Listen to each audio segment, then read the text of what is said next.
युती केली आणि भारतीय जनता पक्षाला बाहेर ठेवलं।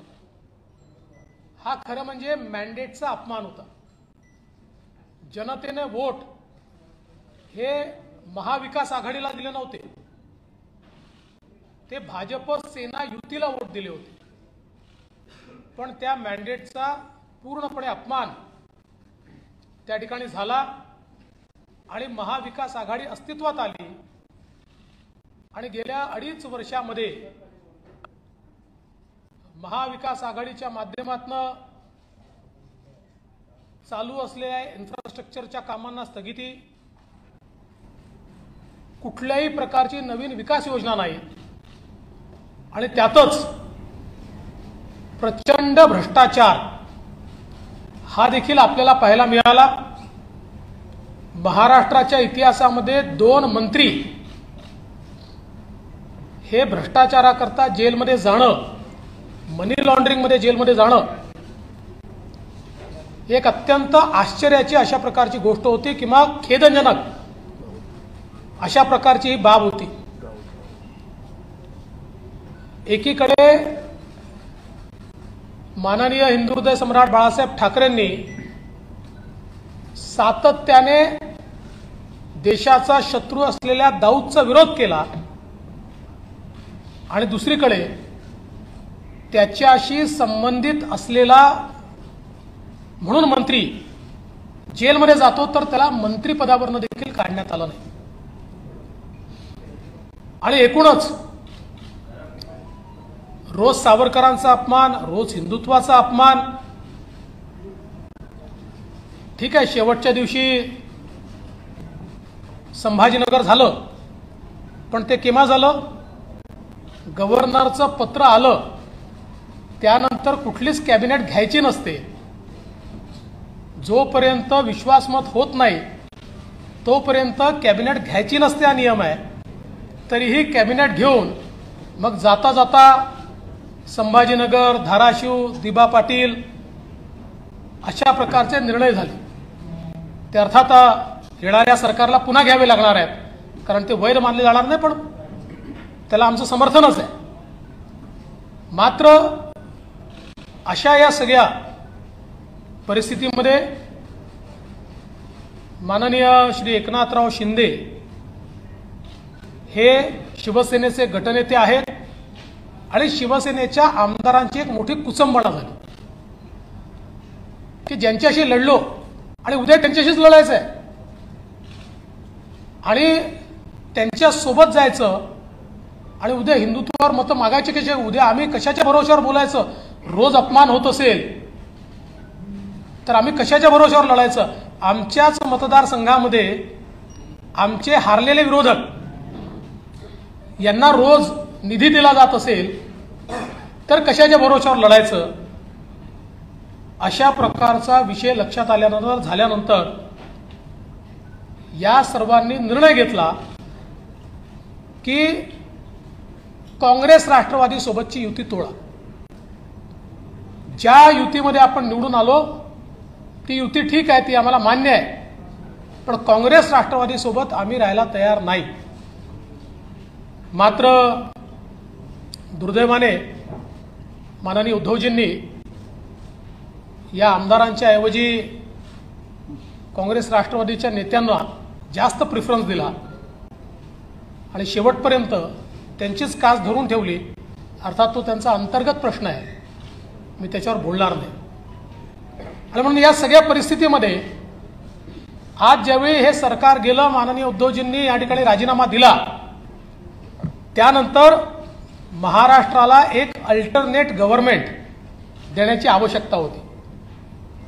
वारंवार गेले 2.5 वर्ष मी आपल्याला सांगत होतो असं सरकार चालत नाही, हे कधीही पडेल। आणि त्याच वेळेस मी सांगायचो, आपण विचारायचे मला की सरकार पडलं तर निवडणुका होतील का? त्यावेळेस मी आपल्याला सांगायचो की सरकार पडलं तर आम्ही अल्टरनेट गव्हर्नमेंट देऊ, लोकांच्या डोक्यावर निवडणुका आत्ता आम्ही लादणार नाही। आणि म्हणून आज श्री एकनाथराव शिंदे यांच्या नेतृत्वामध्ये शिवसेनेचा विधिमंडळ गट भारतीय जनता पक्षाचा विधिमंडळ गट आणि 16 अपक्ष आणि छोटे रजिस्टर्ड पक्षाचे आमदार असा एक मोठा गट हा सोबत आलेला आहे। अजून काही लोक येत आहेत। या सगळ्यांचे पत्र आज आम्ही गव्हर्नरला दिले आहेत। भारतीय जनता पक्षाने हा निर्णय केला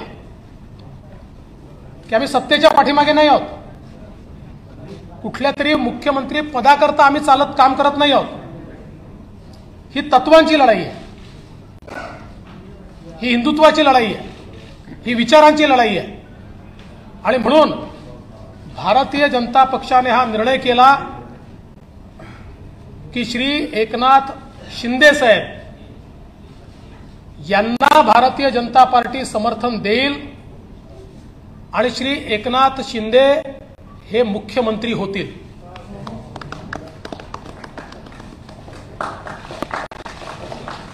त्यामुळे आज 7:30 वाजता श्री एकनाथ शिंदे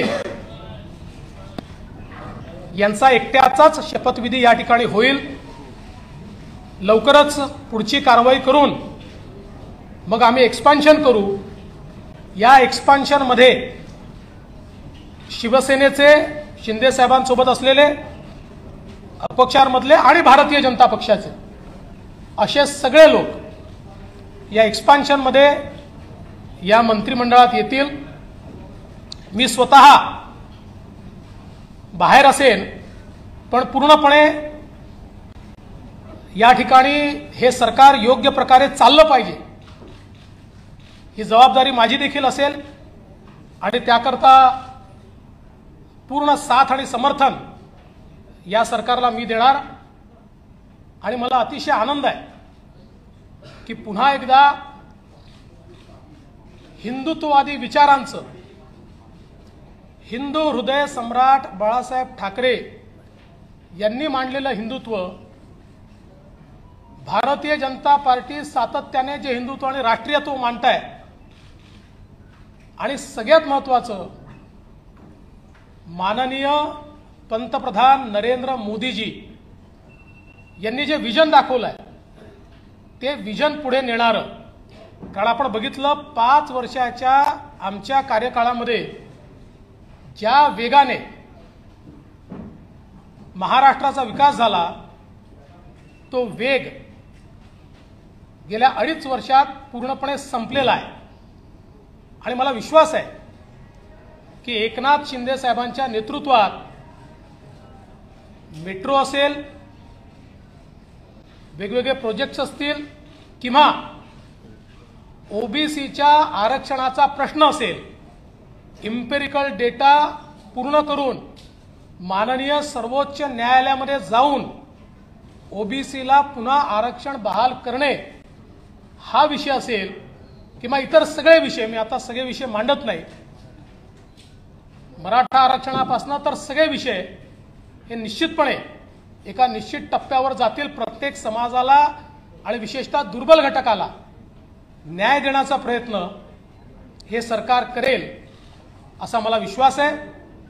आणि म्हणून मी आमच्या सगळ्यांच्या वतीनं श्री एकनाथ शिंदे साहेब यांचं अतिशय मनापासून अभिनंदन करतो आणि त्यांचे आभार मानतो। आज मुझे पता है हमारा ऑटोमेटिक होता है हमारा, हाँ पूरा आएंगे भैया, ऑटो मोड है। वैसे खबर तो चली गई मराठी में अभी खबर गई लेकिन गहराई लाओ। जी जी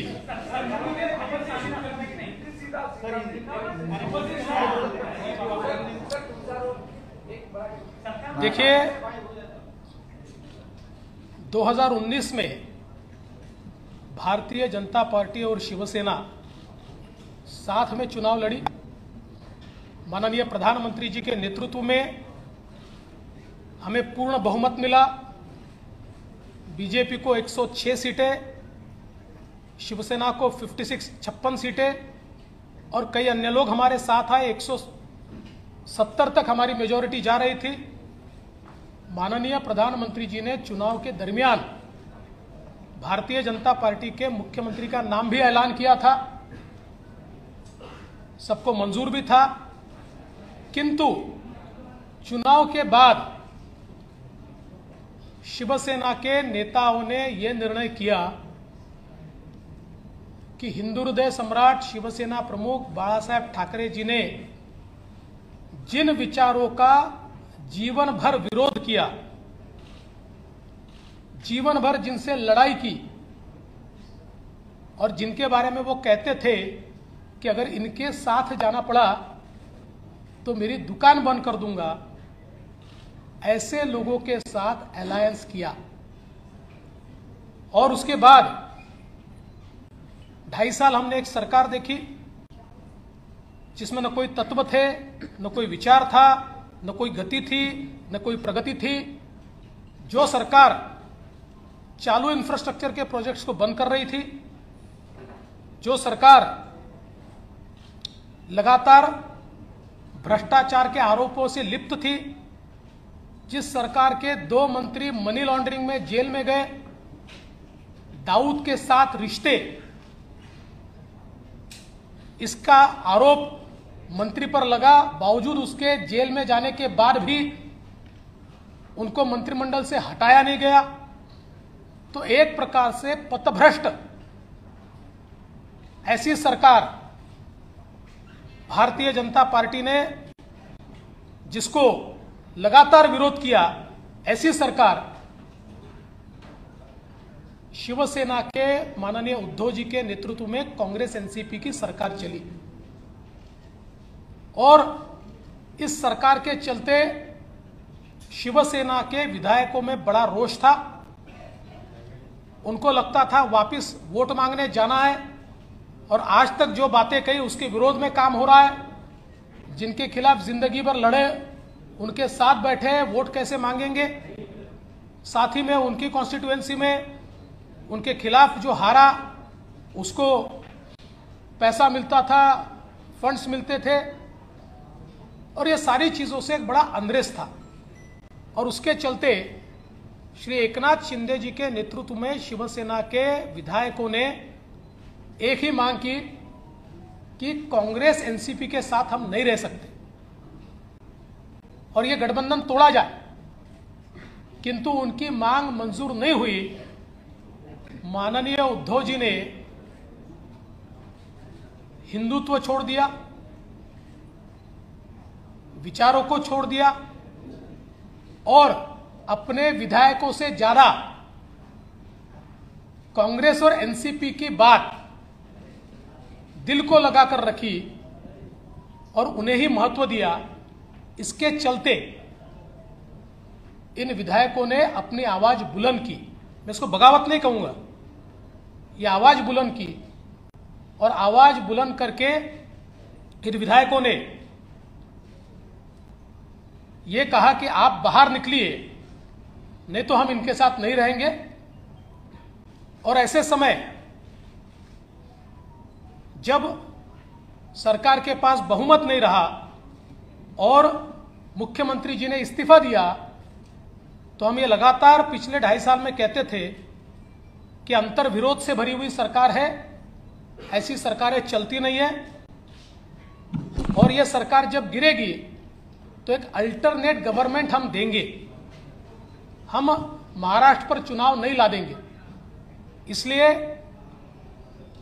एकनाथ शिंदे जी के साथ शिवसेना जो है, शिवसेना के नेता के रूप में आज उन्होंने मुख्यमंत्री पद के लिए अपना क्लेम माननीय राज्यपाल जी को दिया। भारतीय जनता पार्टी के हमारे गुट ने उनको पूरा समर्थन दिया। हमारे 106 और उसके साथ साथ उनके साथ और हमारे साथ जो इंडिपेंडेंट्स और छोटी पार्टियां हैं, इन सभी के समर्थन का पत्र आज हमने सौंपा है, और गवर्नर साहब ने श्री एकनाथ शिंदे जी को 7:30 बजे शपथ के लिए न्योता दिया है। आज केवल एक ही शपथ होगी श्री एकनाथ शिंदे जी की, और फिर हम लोग सारी कार्रवाई करके उसका एक्सपांशन करेंगे। एक्सपांशन के समय शिवसेना के जो विधायक उनके साथ है, कुछ इंडिपेंडेंट्स है, हमारे 106 विधायक हैं।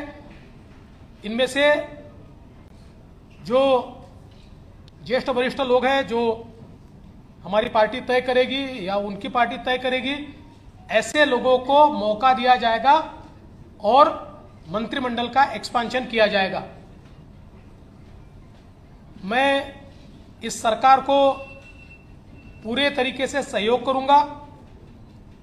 मैं सरकार के बाहर रहूंगा और इस सरकार को सफल बनाने हेतु जो जो चीज करना आवश्यक है, ऐसी सारी चीजें हम मिलकर करेंगे। मेरा विश्वास है आदरणीय प्रधानमंत्री मोदी जी ने जो विकास का एक नया पर्व शुरू किया है, उस विकास के पर्व को 2.5 साल का जो ब्रेक लगा था वो ब्रेक निकलेगा और फिर से महाराष्ट्र की प्रगति की एक्सप्रेस ये तेजी के साथ भागेगी। और उसके लिए मैं श्री एकनाथ शिंदे जी को बहुत बहुत बधाई देता हूं।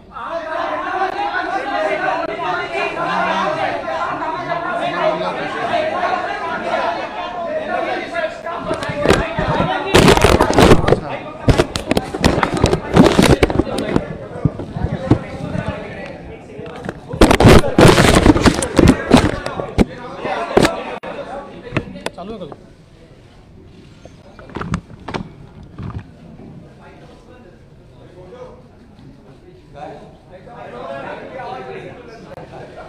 अरे बरेच दिवस बाहेर आहेत आपलं.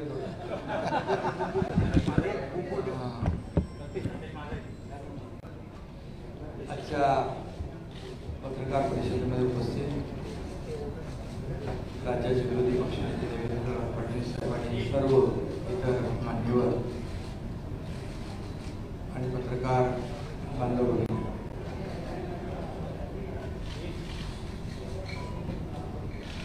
मी खऱ्या अर्थाने आज आम्ही जो निर्णय घेतला त्या बाबतीमध्ये आपल्या सगळ्यांना माहिती आहे. मी वारंवार आपल्याशी बोललेलो आहे की बाळासाहेबांचं हिंदुत्व, त्यांची भूमिका आणि जे आमदार आहेत त्यांच्या मतदारसंघातील विकास कामं आणि राज्याचा विकास हा अजेंडा घेऊन आम्ही पुढे निघालेलो आहोत. आणि शिवसेना पक्ष म्हणून जे काही कायदेशीर प्रक्रिया जी आहे, नियम आहे, 2/3 मेजॉरिटी आहे, त्यापेक्षा जास्तीचे आमदार आणि सहयोगी आणि अपक्ष आमदार असे जवळपास 50 आमदार आज आम्ही एकत्र आहोत. गेले काही दिवस एकत्र आहोत. एक वैचारिक भूमिका, एक राज्याचा विकास आणि जे काही 2.5 वर्षापूर्वी घडलं ते आपल्या सगळ्यांना माहीत आहे. फडणवीस साहेबांनी त्या बाबतीमध्ये भाष्य केलेलं आहे. गेल्या काही काळामध्ये आम्ही मुख्यमंत्री महोदयांना, आमदारांनी देखील आपल्या मतदारसंघातल्या समस्या असतील, विकास प्रकल्प असतील, अडचणी असतील, या बाबतीमध्ये वारंवार माहिती दिली आणि करावयाची दुरुस्ती याची मागणी देखील केली. मी देखील अनेक वेळा त्यांच्याबरोबर चर्चा केली. जी काही आपली नैसर्गिक युती होती, आपण एकत्र निवडणुका लढवल्या आणि त्यानंतर महाविकास आघाडी स्थापन झाली.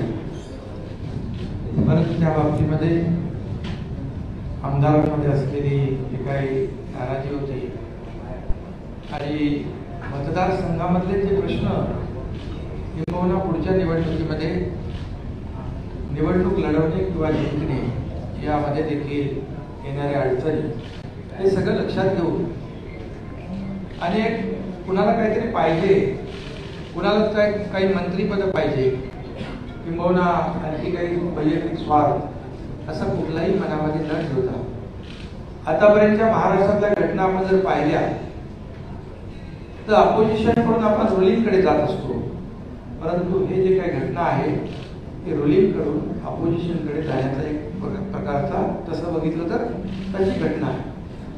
कारण मी देखील मंत्री होतो, नगरविकास मंत्री, आणखी माझ्यासोबत देखील अन्य मंत्री या मंत्रिमंडळामध्ये काम करत होते. परंतु राज्याच्या हिताच्या दृष्टीने, भविष्याच्या दृष्टीने जे काही घडत होतं, काही मंत्रिमंडळातले सहकारी त्यांच्यावर ज्या काही झालेल्या कारवाया असतील, आणखी अनेक इश्यू होते. महाविकास आघाडीमुळे ते निर्णय घेता येत नव्हते. आता काही आम्ही जेव्हा एक बाळासाहेबांची वैचारिक भूमिका घेऊन पुढे गेलो हिंदुत्वाची, त्यास काही निर्णय झालेले आहेत, त्याचं स्वागतच आम्ही केलेलं आहे. परंतु हे सगळे पूर्वीच आपण करायला पाहिजे होते, परंतु महाविकास आघाडीमुळे काही मर्यादा असू शकतील. पण हे सगळं होत असताना आपल्याला माहित आहे की 50 आमदार म्हणजे 40-39 आणि बाकी 50 आमदार जेव्हा वेगळी भूमिका घेतात, याचा अर्थ, त्याचं कारण, त्याचं आत्मपरीक्षण करण्याची आवश्यकता होती. कारण एखादा ग्रामपंचायत सदस्य किंवा नगरसेवक देखील आजच्या काळामध्ये अशा प्रकारचं पाऊल उचलताना आपल्याला दिसत नाही. मग एवढ्या मोठ्या प्रमाणावर हे 50 लोक एकत्र येतात आणि मला तर काय, मी नगरविकास मंत्री होतो, मला ज्या काही अडचणी होत्या त्या बाजूला राहू द्या, परंतु हे जे आमदार आहेत त्यांच्या मतदारसंघातले जे प्रश्न, इश्यू, समस्या ह्या सगळ्या त्यांनी मला सांगितल्यानंतर आणि त्यांनी मला सांगितलं की आपल्याला आपण 3, 4, 5 वेळा प्रयत्न केला, परंतु दुर्दैवाने त्याच्यामध्ये यश मिळालं नाही आणि म्हणून हा निर्णय घ्यावा लागला. आणि तो निर्णय आम्ही घेतला राज्याच्या हितासाठी, महाराष्ट्रातल्या जनतेच्या मनामध्ये असलेल्या अपेक्षा, आणि म्हणून आज त्या निर्णयाबरोबर देवेंद्र फडणवीस साहेबांनी जो निर्णय घेतला, आज भारतीय जनता पक्षाकडे जवळपास 106 आणि इतर अपक्ष जवळपास 120चा आकडा संख्याबळ त्यांच्याकडे आहे. असं असताना देखील खरं म्हणजे मुख्यमंत्री पद तेही घेऊ शकले असते संख्याबळानुसार, परंतु त्यांनी मनाचा मोठेपणा दाखवून बाळासाहेबांच्या शिवसैनिकाला या ठिकाणी पाठिंबा दिला. त्याबद्दल त्यांना मनापासून मी, त्यांनी जे मोठं मन दाखवलं त्याबद्दल मी आदरणीय पंतप्रधान महोदय मोदी साहेब असतील, त्याचबरोबर गृहमंत्री अमितजी शहा साहेब आहेत, देवेंद्रजी आहेत आणि त्यांचे सर्व सहकारी इकडे बसलेले आहेत, त्यांचं मनापासून मी खऱ्या अर्थाने आभार मानतो, त्यांना मनापासून धन्यवाद देतो. एक ऐतिहासिक घटना आहे. हे कुणाला तर काहीतरी पद पाहिजे, मंत्रीपद पाहिजे, मुख्यमंत्री पद पाहिजे असं काहीच नाही. मी देखील कुठलीच अपेक्षा केली नव्हती, परंतु जे काय घडलेलं आहे हे वास्तव आपल्या समोर आहे. जी काय अपेक्षा या राज्यातल्या जनतेची आहे ती अपेक्षा पूर्ण करण्यासाठी दिवस रात्र आम्ही सगळेजण मिळून एक करू आणि राज्याला विकासाकडे नेण्याचं काम नक्की केलं जाईल. देवेंद्रजी आमच्या पाठीशी आहेत, पण ते म्हणजे एवढा मोठ्या मनाचा माणूस आपण पाहू शकत नाही, मिळणार नाही. ते मंत्रिमंडळात नसले तरी सुद्धा ते त्यांनी सांगितलंय या राज्याच्या विकासासाठी ते आमच्या सगळ्यांच्या सोबत आहे, हा त्यांचा मनाचा मोठेपणा आहे. आणि आजकालच्या राजकारणामध्ये काय मिळेल हे आपण प्रत्येकजण पाहत असतो, परंतु मिळत असताना, घेऊ शकत असताना ते दुसऱ्याला देण्याची जी काही या ठिकाणी उदारता दाखवली आहे, अशी उदाहरणं फार आजकालच्या त्याच्यामध्ये दुर्मिळ आहे. एवढंच मी या प्रसंगी सांगतो. बाकी मी पुन्हा एकदा मनापासून सगळ्यांना धन्यवाद देतो. माझ्याबरोबर जे 39 शिवसेनेचे आणि 11 असे 50 जे आमदार आहेत ते देखील त्याच्यामध्ये काही मंत्री आहेत आणि आपापल्या मतदार क्षेत्रामध्ये ते देखील ताकदवान आमदार आहेत.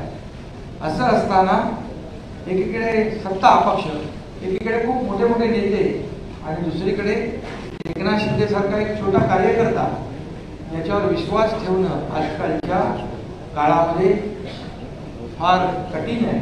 परंतु या सर्व 50 आमदारांनी जी लढाई या ठिकाणी लढलेली आहे, जे एक वैचारिक भूमिका घेऊन, बाळासाहेबांच्या हिंदुत्वाची भूमिका घेऊन, किंबहुना आमचे धर्मवीर आनंदगिरी दिघे साहेबांची जी काही शिकवण आहे आम्हाला, जिथे अन्याय होतो तिथे आवाज उचलणं आणि अन्यायाला वाचा फोडणं, हे करण्याचं काम या 50 आमदारांनी केलेलं आहे. त्यामध्ये माझे काही सहकारी मंत्री आहेत, त्यांना मी खऱ्या अर्थाने मनापासून धन्यवाद देतो. कारण तीच खरी ताकद आज हा इतिहास घडवू शकलेली आहे. आणि म्हणून त्यांनी जो माझ्यावर विश्वास दाखवला आहे, त्या विश्वासाला कदापि तडा माझ्याकडून जाऊ दिला जाणार नाही. आणि जे काही त्यांना यापूर्वी आलेले अनुभव आहेत त्याची पुनरावृत्ती देखील होणार नाही, अशा प्रकारची ग्वाही मी या ठिकाणी देतो. कारण आता तर आपली ताकद वाढलेली आहे, म्हणजे इकडे 120 आणि ते 50, आणखी किती येतील माहित नाही. तर एक मजबूत सरकार या महाराष्ट्रामध्ये आपल्याला पाहायला मिळेल. आणि त्याला आदरणीय पंतप्रधान महोदयांचं, आदरणीय गृहमंत्री महोदय जे अमित शहा साहेबांचं, नड्डाजी आपले JP नड्डा जे आहेत अध्यक्ष, या सर्वांचं पाठबळ मिळेल. आणि ज्या राज्याबरोबर केंद्र सरकारची ताकद उभी राहते विकासामध्ये, कुठलेही अडथळे त्यामध्ये येणार नाही, अशा प्रकारचं एक मजबूत सरकार एक या राज्याला आपल्याला पाहायला मिळेल. हे सरकार लोकांच्या मनामधल्या अपेक्षा आकांक्षा पूर्ण करण्यासाठी कटिबद्ध आहे आणि राज्याची जी काही प्रगती आहे ती वेगाने करण्यासाठी आम्ही सर्वजण प्रयत्न करू. एवढंच मी या प्रसंगी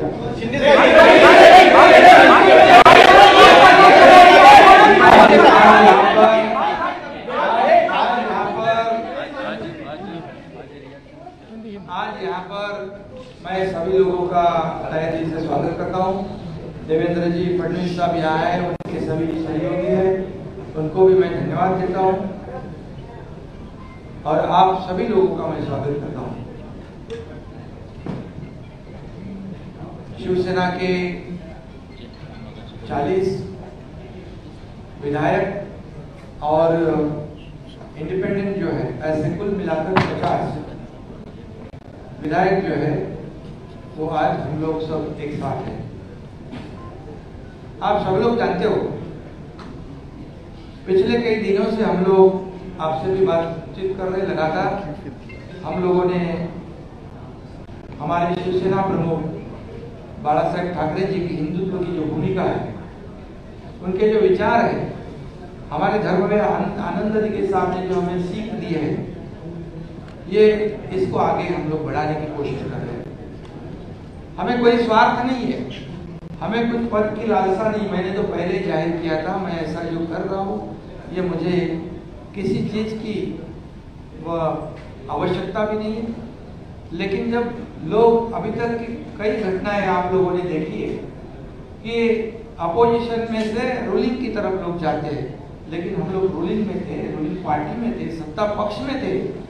मैं भी नगर विकास मंत्री, मेरे साथ कई मंत्री और कई विधायक जो 50 की संख्या में है, ये सब 50 लोगों ने एक वैचारिक भूमिका लेकर इस राज्य के हित की बात, इस राज्य के विकास की बात और जो उनके चुनाव क्षेत्र में दिन प्रतिदिन जो समस्याएं खड़ी हो रही है, कल चुनाव में जितना मुश्किल हो जाएगा, ये ध्यान में रखते हुए जो महाविकास आघाड़ी सरकार में जो अन्य पक्ष है, मैं किसी के ऊपर आज टिप्पणी नहीं करूंगा, लेकिन अन्य पक्षों के माध्यम से उनके चुनाव क्षेत्र में जो कठिनाई पैदा हो रही है, उनको जो प्रॉब्लम खड़ी हो रहे और भविष्य में उनका जो मतदाता है जिन्होंने उनको चुन के दिया है, उनके लिए वो कुछ कर नहीं पाए, तो चुनाव कैसे लड़े, उनको कैसे फेस करे, ऐसी दुविधा में वो सब पड़े थे। और उन्होंने मुझे कहा कि हम लोग ने बार बार कोशिश की कि इसके साथ ये इसमें करेक्शन हो जाए। जो हम लोग पहले अलायंस में चुनाव लड़े थे, शिवसेना और भारतीय जनता पार्टी, ये नेचुरल अलायंस है, तो नेचुरल अलायंस के खिलाफ होकर हम लोग ने महाविकास आघाड़ी की है। अब कुछ करेक्शन हो जाए तो ठीक हो जाएगा और दोनों विचारधारा वाली पार्टी जो है इस राज्य का विकास करेगी। लेकिन हम लोगों ने कोशिश की, मैंने भी कोशिश की, लेकिन हमें सफलता नहीं मिली, दुर्भाग्य से। और इसलिए ये जो कदम उठाया है, ये किसी को मंत्री या किसी को, क्योंकि मंत्री हम लोग थे, किसी को कुछ पाने के लिए ऐसा नहीं हुआ। ये निर्णय जो हुआ है एक आइडियोलॉजी की बात है, ये बाला साहब ठाकरे जी की हिंदुत्व की बात है और इस राज्य के विकास की बात है। इसे हम एजेंडा आगे लेके जा रहे थे और आज मैं धन्यवाद दूंगा। देवेंद्र जी ने अभी यहाँ पर कहा कि हम लोग बाला साहब ठाकरे जी के शिव सैनिक को समर्थन दे रहे हैं। ये उनके दिल का बहुत बड़प्पन है। ऐसा कभी कोई करता नहीं जिसके पास 120 विधायक है, जिसके पास 120 विधायक होने के बावजूद ऐसा कोई ग्राम पंचायत और नगर सेवक का पद भी नहीं छोड़ता है। ये तो मुख्यमंत्री पद है और ये आज उन्होंने शिवसेना प्रमुख बाला साहब ठाकरे जी के एक सैनिक को एक सपोर्ट किया है। इसलिए मैं आदरणीय पंतप्रधान नरेंद्र जी मोदी साहब को धन्यवाद देता हूँ, उनका आभार मानता हूँ। वैसे ही मैं गृह मंत्री अमित जी शाह साहब को भी धन्यवाद देता हूँ, उनका आभार व्यक्त करता हूँ। जेपी नड्डा जी अध्यक्ष, उनका भी धन्यवाद। और खास करके मैं देवेंद्र जी को धन्यवाद देना चाहता हूँ, क्योंकि वो खुद भी इस पद को प्राप्त कर सकते थे, लेकिन उन्होंने कहा है मैं भले मंत्रिमंडल में नहीं, लेकिन मैं इस राज्य के विकास के लिए सरकार के साथ हूँ। ऐसा जो इस राज्य में नहीं बल्कि देश में ऐसी मिसाल एक मिसाल होगी और आज के जमाने में ऐसा करना मुझे नहीं लगता ऐसा कोई कर सकता है। और इसलिए मैं उनको धन्यवाद देता हूँ, उनके सभी सहयोगी जो है उनको भी धन्यवाद देता हूँ। इतना ही मैं कहूँगा, जो विश्वास भारतीय जनता पार्टी ने हमारे जो 50 विधायक हैं उनके ऊपर जताया है, आदरणीय पंतप्रधान महोदय जी ने, आदरणीय केंद्रीय गृह मंत्री महोदय जी ने, भारतीय जनता पक्ष के अध्यक्ष, उन्होंने जो विश्वास जताया है उसको निश्चित रूप से हम लोग सार्थ करने की कोशिश करेंगे। और जो 40 और 10-50 विधायक जो है उनके बलबूते पर ये हम लोग यहाँ तक लड़ाई लड़ी है, एक वैचारिक लड़ाई है। और उनको भी मैं धन्यवाद दूंगा कि एक तरफ पूरी सत्ता है, एक तरफ पूरी सरकार है, एक तरफ बड़े बड़े नेता है। मैं तो उनके सामने एक छोटा कार्यकर्ता के रूप में मैं अपने आप को समझता हूँ, लेकिन 50 लोगों ने मुझ पर जो विश्वास और जो भरोसा जताया है उसे कभी भी मैं बिल्कुल तोड़ूंगा नहीं, उस पर खरोच भी नहीं मैं आने दूंगा। और उनको पहले जो अनुभव आया है पिछले 2.5 साल में, उसकी पुनरावृत्ति नहीं होगी, इसकी भी मैं पूरी तरह खबरदारी लूंगा। इतना मैं कहूँगा। और राज्य को आगे बढ़ाने के लिए जो भी करना है विकास के लिए हम सब, आप लेकिन हमारे साथ रहिए। एक मिनिट पहिले सगळ्यात पहिल्यांदा आपल्या माध्यमातून मी आमच्या तमाम कार्यकर्त्यांना विनंती करणार आहे, पाऊस खूप आहे, मांडव टाकलेला नाही आहे, कोणाला निमंत्रण जाऊ शकत नाही आहे, त्यामुळे छोटा शपथविधी सोहळा होत असल्यामुळे सगळ्या कार्यकर्त्यांची मी माफी देखील मागतो. भाजपचे असतील, एकनाथजींसोबत असलेले शिवसेनेचे असतील, की कोणालाही प्रवेश या ठिकाणी मिळणार नाही, त्यामुळे कोणी इथे येण्याचा प्रयत्न करू नये असंही मी आपल्या माध्यमातून त्या सगळ्यांना विनंती करतो.